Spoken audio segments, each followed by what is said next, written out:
Hello students. हमने पिछले video में आइसोमेरिज्म का स्ट्रक्चरल आइसोमेरिज्म पार्ट किया था जो पांच भागों में डिवाइड था।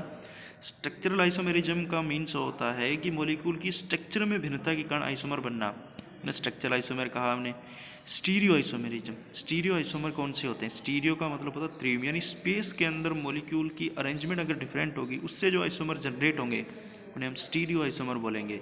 यानी ऐसे मॉलिक्यूल जिनका molecular weight molecular formula same होगा लेकिन कनेक्टिविटी ऑफ एटम्स ग्रुप्स की सेम होगी, उसकी अरेंजमेंट जो होगी एटम्स ग्रुप्स की अरेंजमेंट जो होगी स्पेस में वो डिफरेंट होने के कारण जो आइसोमर जनरेट होंगे उन्हें स्टीरियो आइसोमर कहेंगे। स्टीरियो आइसोमर इनकी physical chemical properties biological properties almost same होती है। स्टीरियो आइसोमेरिज्म को दो भागों में डिवाइड किया गया है, एक होता है कन्फिगरेशनल, एक होता है कन्फर्मेशनल आइसोमर। कन्फिगरेशन आइसोमर जो नॉन इंटरकन्वर्टेबल होते हैं और कन्फर्मेशनल जो इंटरकन्वर्टेबल होते हैं। कन्फिगरेशन को दो भागों में डिवाइड किया गया है, जियोमेट्रिकल और ऑप्टिकल। ठीक है, इसमें हमने जो पिक्टोरियल बनाया उसमें शो किया है कि कन्फिगरेशनल दो भागों में डिवाइड किया, एनेंशियोमर और डाइस्टीरियोमर। जियोमेट्रिकल सारे आइसोमर को डाइस्टीरियोमर ही बोलते हैं, इसलिए डाइस्टीरियोमर की कैटेगरी में से रखा गया है। तो सबसे पहले देखते हैं कन्फिगरेशनल आइसोमर। ऐसे आइसोमर जो जिनकी क्या हो अरेंजमेंट अगर डिफरेंट होगी लेकिन एक दूसरे में इंटरकन्वर्टेबल नहीं होंगे उन्हें कन्फिगरेशनल आइसोमर बोलेंगे। ठीक है, कन्फिगरेशन आइसोमर दो भागों में डिवाइड था, जियोमेट्रिकल आइसोमेरिज्म और ऑप्टिकल। तो सबसे पहले बात करते हैं जियोमेट्रिकल क्या होता है। जियोमेट्रिकल आइसोमेरिज्म यानी ज्यामितीय समावेयता। ठीक है, ऐसे आइसोमर जियोमेट्रिकल होंगे जिनका मॉलिक्यूलर वेट मॉलिक्यूलर फॉर्मूला जिनका मॉलिक्यूलर वेट मॉलिक्यूलर फॉर्मूला ये दोनों क्या होंगे? सेम होंगे। ठीक है, लेकिन इनकी जो अरेंजमेंट होगी, जैसे एग्जांपल हम कह सकते हैं कि C डबल बॉन्ड C, ये H ये Cl, ये H ये Cl। ठीक है, अब इसमें देखो एक ये बन सकता है और एक आइसोमर बन सकता है इसमें C double bond C Cl H Cl H, ये दोनों सेम साइड है तो उन्हें बोलते हैं सिस। इन दोनों में सेम साइड है सिस। एक आइसोमर ये बन सकता है C डबल बॉन्ड C, इधर Cl आ जाए H आ जाए, इधर Cl आ जाए इधर H आ जाए। अब ये दोनों क्या है? एंटी हैं, इसे बोलेंगे ट्रांस। तो ऐसे आइसोमर अब इन दोनों मॉलिक्यूल में देखा हमने, सिस में भी देखा और ट्रांस में भी देखा। तो दोनों में क्या था? मॉलिक्यूलर फॉर्मूला सेम था, मॉलिक्यूलर वेट सेम था, केवल क्या था? स्पेस में उसकी अरेंजमेंट यानी कनेक्टिविटी ऑफ एटम भी सेम थी, स्पेस में उनकी अरेंजमेंट कैसी थी? वो डिफरेंट थी, इसलिए उन्हें क्या कहा? Geometrical isomer. कौन होते हैं वो हम बाद में देखेंगे कि कौन से मॉलिक्यूल जियोमेट्रिकल आइसोमेरिज्म शो करेंगे, कौन से ऑप्टिकल शो करेंगे, तो ये सब हम बाद में देखेंगे। तो सबसे पहले समझो जियोमेट्रिकल क्या होता है, यानी ऐसे आइसोमर जिनका मॉलिक्यूलर फॉर्मूला मॉलिक्यूलर वेट ये सेम होगा, केवल स्पेस में उसकी अरेंजमेंट क्या होगी? डिफरेंट होगी, उसे जियोमेट्रिकल आइसोमेरिज्म बोलेंगे। अब देखते हैं कि जियोमेट्रिकल आइसोमेरिज्म कौन कौन से मॉलिक्यूल होते हैं। तो देखो जियोमेट्रिकल आइसोमेरिज्म वे मॉलिक्यूल्स होंगे जिनमें क्या हो? पहली कंडीशन तो क्या होगी? Double bond. डबल बॉन्ड क्यों होना चाहिए? Restrict rotation. क्या होना चाहिए? उसका रोटेशन नहीं होना चाहिए, घूमना नहीं चाहिए। तो वो मॉलिक्यूल क्या शो करेंगे? जियोमेट्रिकल आइसोमर होंगे, पहली कंडीशन। अब रोटेशन रेस्ट्रिक्ट कैसे हो सकता है? डबल बॉन्ड से हो सकता है। अगर रिंग आ जाए तो भी रोटेशन रेस्ट्रिक्ट हो जाएगा। तो मेनली ये दो होती है, डबल बॉन्ड हो और रिंग हो, इन दोनों के कारण उसका रोटेशन रेस्ट्रिक्ट हो जाएगा। ठीक है, तो वो जियोमेट्रिकल आइसोमर बन सकता है। ठीक है, पहली कंडीशन ये है इसकी, जैसे ये है तो presence of rings double bond.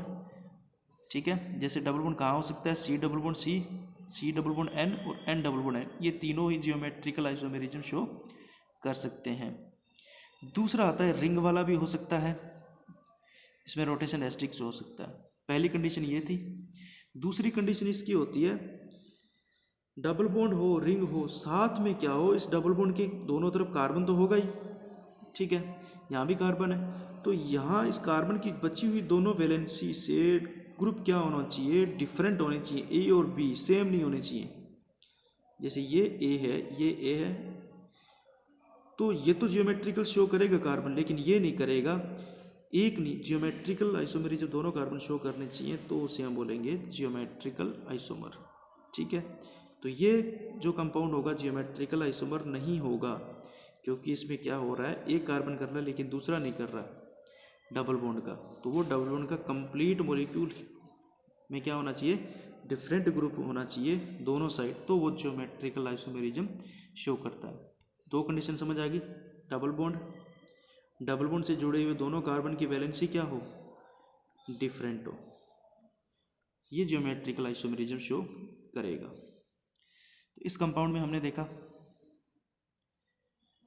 ठीक है, तो ये जियोमेट्रिकल आइसोमेरिज्म शो कर रहा है, क्योंकि यहाँ रोटेशन क्या हो रहा है, रेस्ट्रिक्ट हो रहा है, यहाँ भी रोटेशन क्या है, रेस्ट्रिक्ट है, तो ये जियोमेट्रिकल आइसोमेरिज्म शो कर सकते हैं।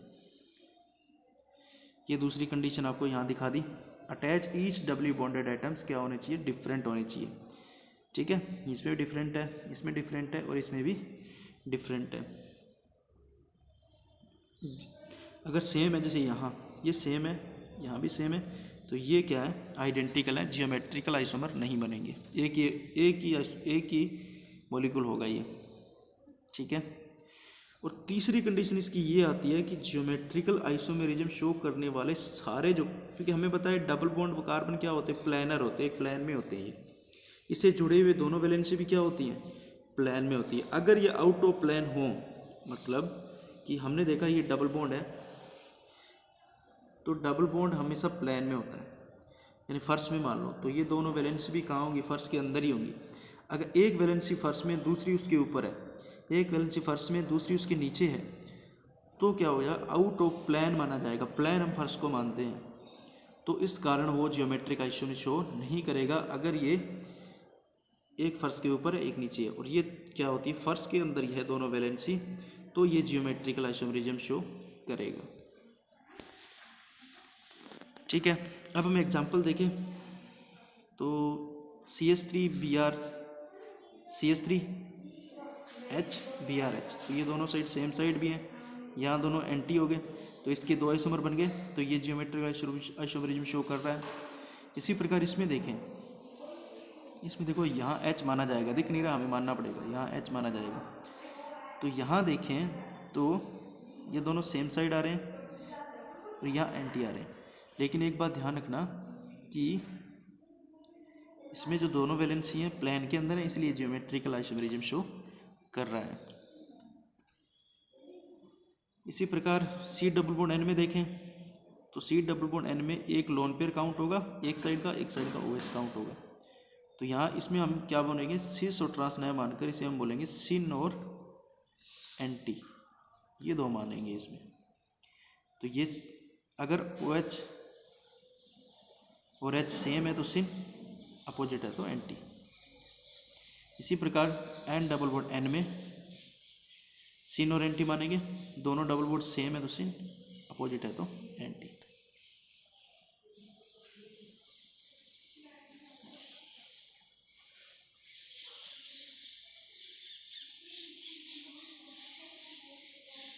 इसी प्रकार साइक्लोएल्केन में देखें, तो साइक्लोएल्केन में एक ही आइसोमर बनता है सिस, उसमें सिस बनता है, यानी 6 मेंबर्ड यानी 7 मेंबर्ड तक, कितने 7 मेंबर्ड कार्बन तक का जो साइक्लो कंपाउंड होगा, चाहे साइक्लोहेक्सीन हो गया, पेंटीन हो गया, ऑक्टा टेट्राई हेप्टीन हो गया और ऑक्टीन हो गया। तो यहाँ ये वाले जो हैं हमेशा सिस में ही रहेंगे। ठीक है, ट्रांस बनते ही इनमें क्या है, स्ट्रेन क्रिएट हो जाएगा, इसलिए अनस्टेबल होगा, इनका एक ही आइसोमर होगा, सिस में रहेंगे, दो आइसोमर नहीं बनेंगे। लेकिन ऑक्टेन तक, साइक्लो ऑक्टेन का ट्रांस स्टेबल होता है, इसलिए ये दो आइसोमर में एग्जिस्ट हो जाता है, सिस और ट्रांस, ये दिखाया गया आपको, सिस और ट्रांस में।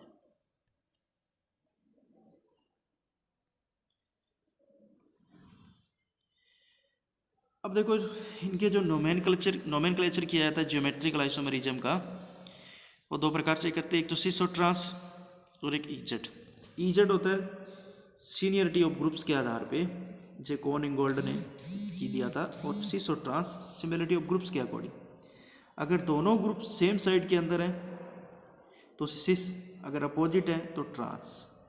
ईजेड है वो सीनियरिटी के अकॉर्डिंग, यानी एटॉमिक नंबर देखते हैं, जो भी कॉन इंगोल्ड प्रिलोग सीक्वेंस रूल है उसी के अकॉर्डिंग। तो कॉन इंगोल्ड प्रिलोग ने क्या बताया था कि सबसे पहले हमें देखना है एटॉमिक नंबर, यानी जैसे आयोडीन, Br, इनको सीक्वेंस देना है, ठीक है। दूसरा अगर आइसोटोप से तो TDH प्रायोरिटी देंगे, ठीक है। प्रायोरिटी के अकॉर्डिंग हमें इनको नामकरण देना है, ठीक है। तो सबसे पहले एटॉमिक नंबर देखेंगे, फिर आइसोटोप है तो आइसोटोप का एटॉमिक नंबर देखेंगे, और इस प्रकार हम सीनियरिटी के अकॉर्डिंग उसका नोमेनक्लेचर करेंगे। इसी प्रकार इसमें देखें तो यहाँ देखो, पहले तो ये देखना है कि जियोमेट्रिकल आइसोमेरिज्म शो कर रहा है कि नहीं कर रहा। दूसरी बात, उसका नामकरण करना है तो सिस ट्रांस करेंगे या ईजेड करेंगे, वो देखना है। सिस ट्रांस में सिमिलरिटी ऑफ ग्रुप और ईजेड में सीनियरिटी ऑफ ग्रुप। तो यहाँ देखो Cl एक ही कार्बन से, तो ये जियोमेट्रिकल आइसोमेरिज्म शो ही नहीं कर रहा। इसको देखें तो ये दोनों डिफरेंट शो कर रहा है, लेकिन क्या बनेगा, दोनों ग्रुप CH3 सेम साइड है, और यहाँ क्या है, अपोजिट साइड है, तो इसे सिस ट्रांस रखा जाएगा, ठीक है। इसमें भी दोनों ग्रुप हाइड्रोजन सेम साइड है, तो सिस और ये ट्रांस, ठीक है। ये भी जियोमेट्रिकल आइसोमेरिज्म होंगे, ये सिन और एंटी में आएगा, इसको हम बाद में करेंगे। यहाँ हाइड्रोजन, यहाँ भी हाइड्रोजन होगा, यहाँ भी हाइड्रोजन होगा, यहाँ भी हाइड्रोजन, तो इसमें दोनों हाइड्रोजन क्या है, एंटी है, और इसमें क्या है, सेम साइड है, तो ये सिस और ट्रांस। अब जियोमेट्रिकल आइसोमेरिज्म की हम फिजिकल प्रॉपर्टी देखें